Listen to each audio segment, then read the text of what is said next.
Message à caractère informatif. Si la vidéo que vous allez voir vous plaît, merci de mettre un pouce bleu. Les commentaires sont également les bienvenus. Si c'est toute la chaîne qui vous intéresse, abonnez-vous et cliquez sur la cloche pour ne rien manquer des futures vidéos. Si en plus vous partagez les liens et vos commentaires sur vos réseaux sociaux préférés, cela favorisera le référencement de Vroom ou pas. Toutes ces actions, qui ne vous coûtent rien, permettent de mieux faire connaître la chaîne et de la faire prospérer durablement, afin de vous proposer de meilleures vidéos et plus de contenu tourné maison. Merci d'avance et bon visionnage. Salut tout le monde, bienvenue dans ce nouvel épisode des Tesla Killers. Après avoir traité de Faraday Future et de Lucid Motors, voici le début de l'aventure d'une start-up pas comme les autres dans le monde de la Silicon Valley automobile.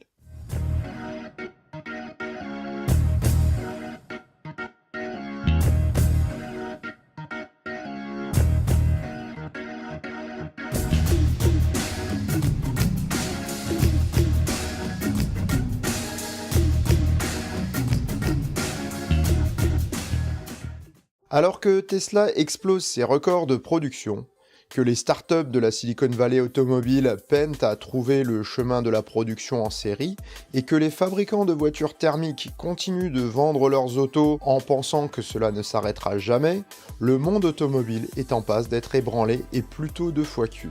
Le premier séisme automobile s'appelle SUV électrique. Entre Tesla, Kia, Hyundai, Jaguar et autres Audi, IQ, Volkswagen, tous les constructeurs entrent sur le marché mondial avec de grandes ambitions. Certains le font avec une conviction de façade, d'autres avec une foi inébranlable dans l'avenir, comme Tesla avec le modèle Y, que la marque de Fremont espère écouler à 1 million d'exemplaires par an. La seconde secousse à prévoir sera localisée sur le marché américain et concerne le type d'auto le plus vendu au monde, j'ai nommé Sa Majesté le pick-up. Si Tesla tease son modèle depuis plusieurs mois et annonce sa présentation avant la fin 2019, d'autres constructeurs ne se sont pas fait attendre. Entre l'utilitaire basique type Land Rover comme le Bollinger B1 prêt à une production en petite série, l'Atlis XT qui devrait se positionner comme les pick-up traditionnels du marché, et le Tesla qui sera probablement un véhicule d'un tout nouveau genre, il reste un marché où personne n'a eu l'idée de se placer. Les pick-up baroudeurs de luxe. En fait, quelqu'un a eu l'idée. Il s'appelle R.J. Scaringe. Dès son enfance, il est passionné de nature et de voitures. Lorsqu'il ne traîne pas dans le garage d'un de ses voisins à restaurer de vieilles Porsche, R.J. part faire des virées dans la nature qui entoure Melbourne en Floride où il réside.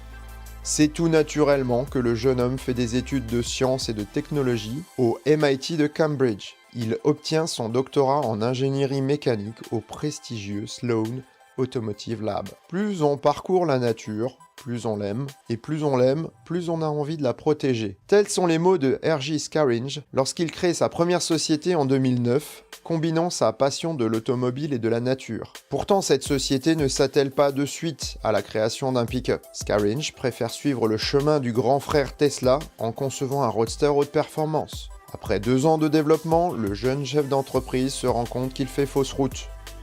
Le public n'a pas vraiment besoin d'un tel véhicule et le marché commence à regorger d'entreprises faisant la même chose. Il est grand temps d'innover. Notez également qu'à l'époque, Rivian s'appelait Mainstream Motors ou Avera Automotive. En 2011, l'entreprise prend un virage décisif qui en fait ce qu'elle est aujourd'hui. R.J. Scaringe change le nom en Rivian, ce qui signifie Indian River en contracté. L'entreprise se rapproche également des convictions de son patron, fan de sport nature et de trek.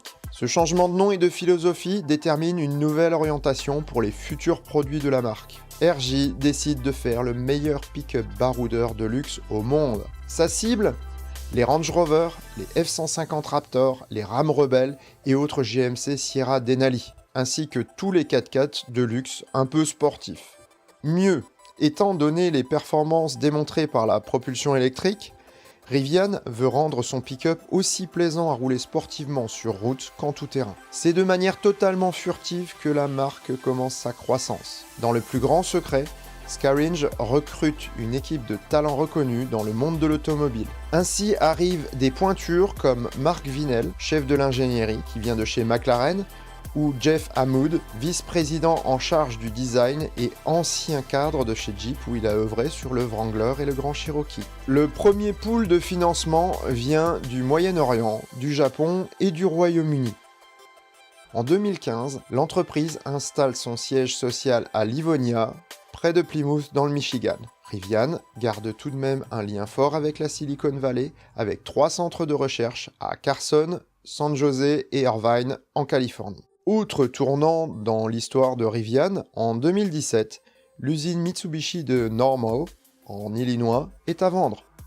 Rivian s'en saisit pour 16 millions de dollars. À ce moment de son histoire, Rivian a une équipe performante, un concept qui tient la route et une usine pour produire son auto. La seule chose qui lui manque, c'est un peu de capital pour avancer.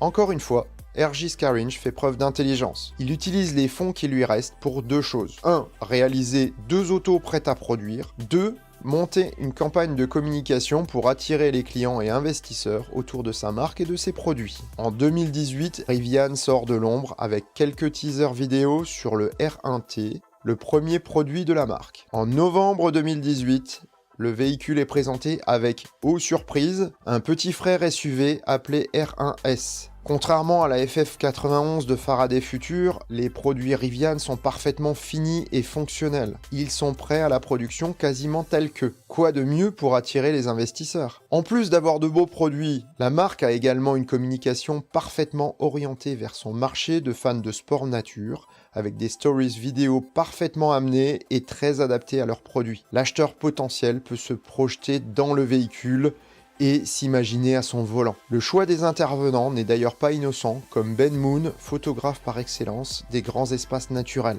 Techniquement parlant, la voiture a des caractéristiques adaptées à son usage intensif. Les batteries de grande capacité, jusqu'à 180 kWh, sont étanches comme toute la partie technique de l'auto. Son autonomie est énorme, allant jusqu'à 650 km, et ses 4 moteurs délivrent jusqu'à 750 chevaux. Le couple, la capacité de chargement et de traction sont à l'avenant. Rivian tease également des packs de batterie d'appoint destinés aux gros treks en pays sauvage.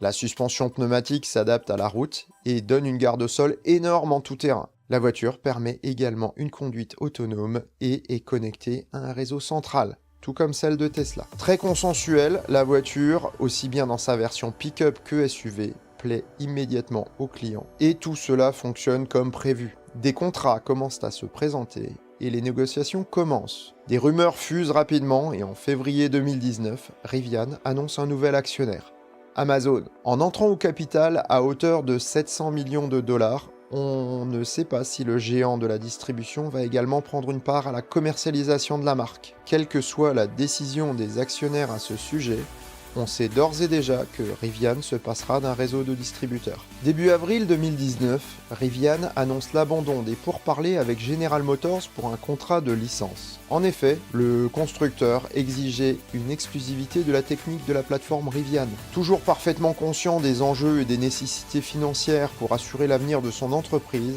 R.J. Scaringe refuse l'offre de GM. Grand bien lui en a fait puisque fin de ce mois, Ford annonce une prise de participation à hauteur de 500 millions de dollars pour le même type de contrat. Le futur F-150 électrique aura une technologie Rivian, sans pour autant hypothéquer l'avenir des produits maison. Il est probable que le Ford restera une évolution électrique de l'actuel F-150, laissant le créneau du sport nature de luxe au R1T et R1S. En guise de conclusion, il est probable que Rivian fasse un hit dans le monde de l'auto. S'il y avait une start-up sur laquelle parier, ce serait bien Rivian selon moi. Le produit est beau, la cible marketing est à la mode, le constructeur sait où il va et sa communication est à l'avenant. Tous les indicateurs sont au vert sur Rivian, le seul point dans l'ombre est l'affiliation ou non à un réseau de recharge rapide et sa politique par rapport à cet aspect. Alors, Rivian, c'est un Tesla killer ?